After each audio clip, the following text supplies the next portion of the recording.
Alright, so in this video I'm going to be explaining this interesting article on multi-domain long-tailed recognition, imbalanced domain generalization, and beyond. This paper in 2022. Real-world data often exhibit imbalanced label distributions.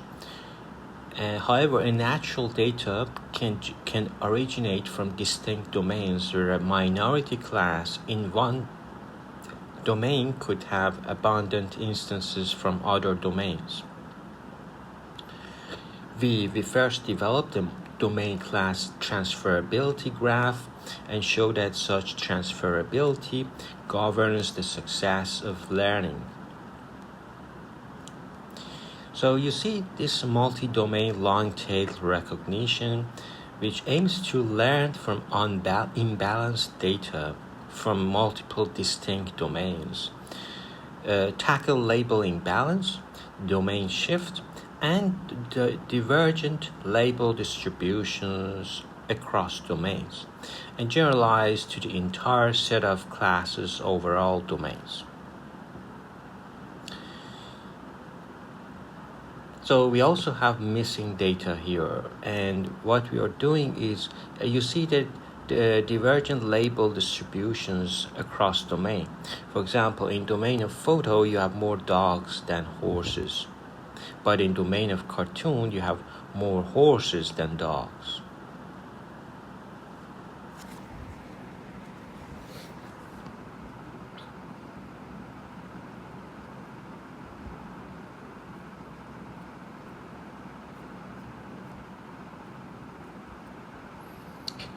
So I have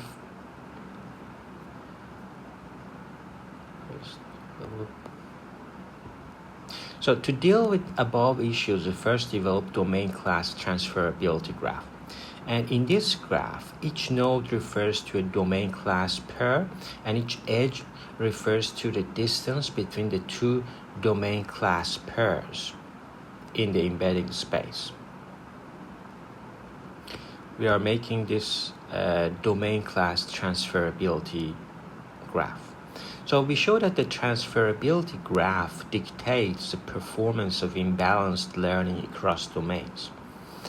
So we designed this balanced domain class distribution alignment, which is a new loss function that encourages similarity between features of the same class in different domains and penalizes similarity between features of different classes within and across domains.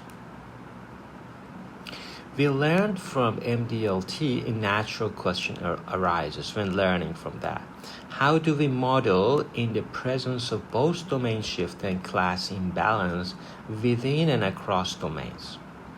We argued that in contrast to single domain imbalanced learning, where the basic unit one cares about is a class, in MDLT the basic unit naturally translates to a domain class pair.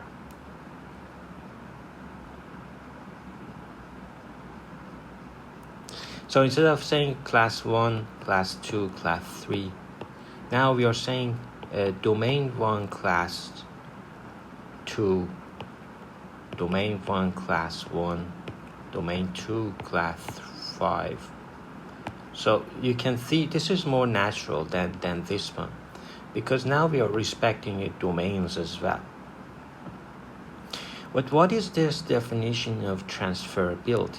Given a learned model and a distance function in the feature space, the transferability from domain class pair D and C to D prime and C prime is just the expectation of their difference, but mu is just the expectation of Z, because Z is a representation of X. You know, in variational autoencoder, you have some latent variable Z, which is a good representation.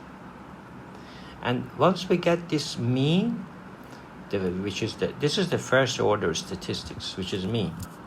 So we get the distance from your latent variable to the mean of any pair, which is domain and class.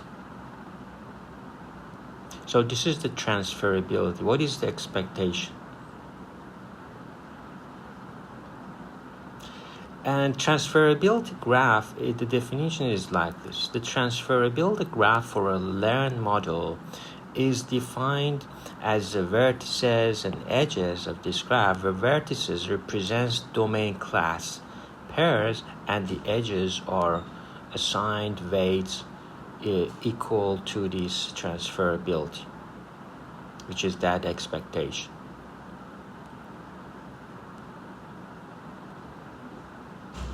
In difference, we use the first order statistics, but you can also use higher order statistics like the covariance. And so it's a good framework. You can use anything you like.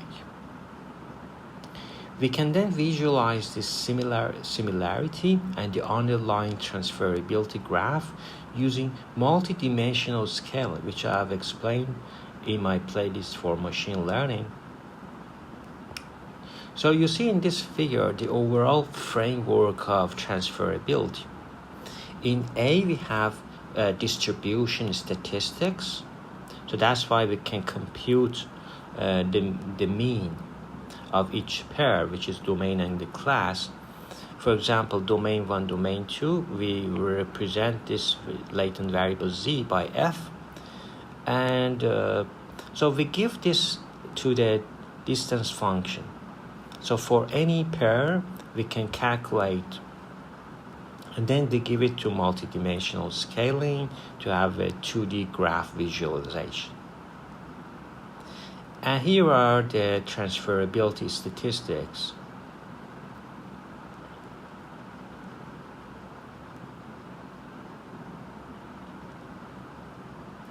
So transferability graph can be summarized by the following transferability statistics: alpha, beta, and gamma.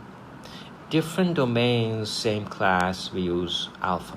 Same domain, different classes, beta is a good representation of that. But if we have different classes, different domains, this is a good representation. So we are doing expectation over classes, over domains, pairs of classes, pairs of domains. So what makes a good representation? We construct digits MLTs, which is a two-dimensional toy MDLT dataset that combines two digits dataset. I mean, this street view dataset is very interesting. The task is 10 class digit classification. So we manually vary the number of samples for each domain class pair to simulate different label distributions and train plain ResNet 18 using empirical risk minimization. The transferable features across D and C pairs are needed, especially when imbalance occurs. The transferability link between the same class across domains should be greater than that between different classes within or across domains. You see the evolving pattern of transferability graph when varying label proportions of digits MLT. And in A, you see label distributions for two domains are balanced and identical. So here is good. It is balanced and identical. But in B, you see label distributions of two domains are imbalanced but identical. And in C is the worst case, imbalanced and divergent, which has this low test accuracy.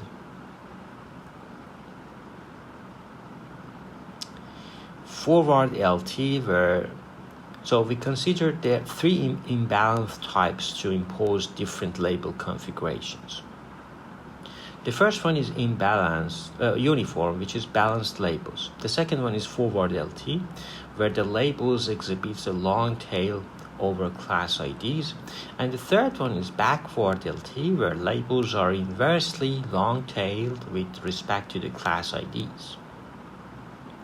For each configuration, we train 20 ERM models with varying hyperparameters. We then calculate these triple statistics for each model and plot its classification accuracy.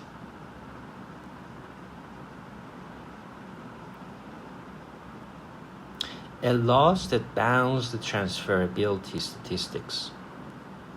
We use the above find to design a new loss function.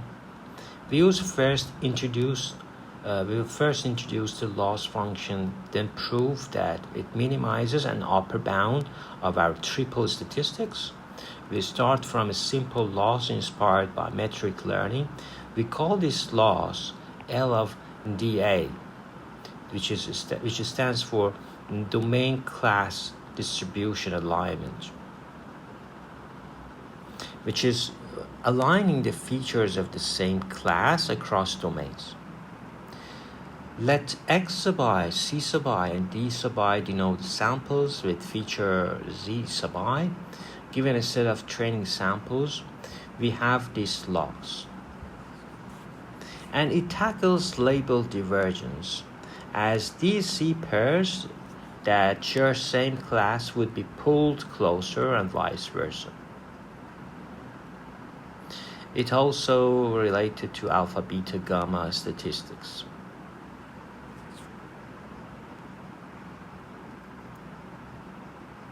So the numerator represents positive cross-domain pairs, and the denominator represents negative cross-class pairs. To tackle data imbalance across pairs, we modify the loss to the BODA loss. So because BODA loss scales the original loss by factor of n, 1 over n, which is it counters the effect of imbalanced domain class pairs by introducing a balanced distance measure. Very smart idea, because now we are not worried about imbalanced data, imbalance across the domain and class pairs.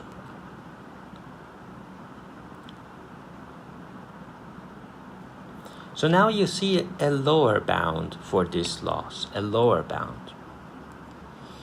Given a multi-domain long-tailed dataset with domain label set and class label space C, let Z be the representation set of all training samples, and this be the triple of the transferability statistics. Then we have this lower bound. So you see the cardinality of your classes, the cardinality of your domains are important factors.